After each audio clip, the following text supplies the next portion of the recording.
பணித்துளிகள் March 19, 2026. இன்றைய தியானத்திற்கான தலைப்பு தாமதிப்பது நன்மைக்கே.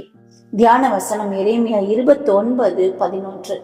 நீங்கள் எதிர்பார்த்திருக்கும் முடிவை உங்களுக்கு கொடுக்கும்படிக்கு நான் உங்கள் பேரில் நினைத்திருக்கிற நினைவுகளை அறிவேன் என்று கர்த்தர் சொல்லுகிறார்.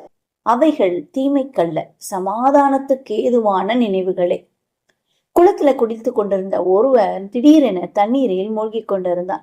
அனைவரும் பதற்றத்தோடு அவனை பார்த்து கொண்டிருந்தனராம். அவர்களில் ஒருவருக்கு மாத்திரமே நீச்சல் தெரியும். அவரால் மாத்திரமே நீச்சல் அடித்து மூழ்கி கொண்டிருந்தவனை காப்பாற்ற முடியும்.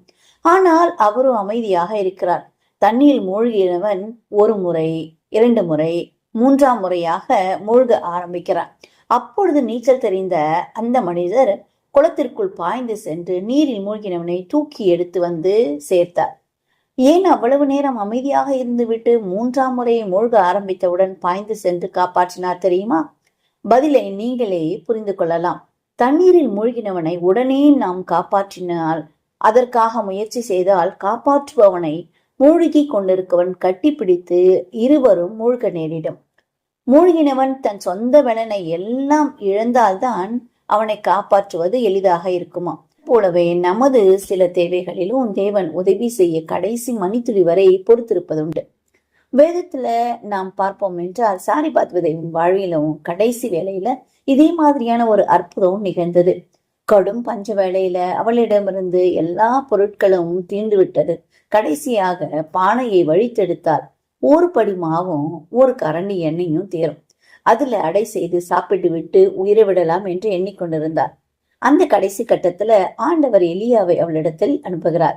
சில வேளைகள நம்முடைய வாழ்விலும் நமது தேவை உச்சக்கட்டத்தை அடையும் போதுதான் தேவன் நமது வாழ்க்கையில குறுக்கிடுகிறார்.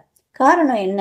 நமது சொந்த முயற்சிகளினால் பல இடங்களுக்கு உதவி நாடி சென்று பலரை சந்தித்து பல கதவுகளை தட்டி எங்கும் உதவிக்கான வாசல் அழைப்படும் போது இறுதியில ஆண்டவரிடத்தில் வந்து, ஆண்டவரே நீரே என் தஞ்சம், வேறே கதி இல்லை என்று நாம் சொல்லும் நிலைக்கு வரும் வரை தேவன் நமது வாழ்வில குறுக்கிட மாட்டார். நாம் அவரிடம் சரணடைந்து அவர் பாதத்திற்கு வரும் வரை அவர் அமர்ந்திருப்பார்.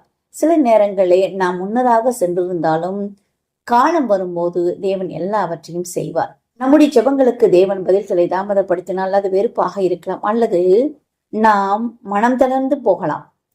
ஆனால் நம் ஜெபங்களுக்கு பதில்களை தாமதப்படுத்தும் போது நாம் என்ன செய்ய வேண்டும்? நாம் மனமுடைந்து ஜெபிப்பதை நிறுத்தக்கூடாது.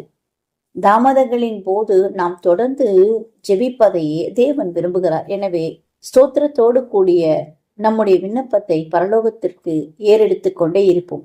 தேவன் நம்மை ஆசீர்வதிப்பார். இந்த நாள் உங்களுக்கு இனிய நாளாய் இருக்கட்டும்.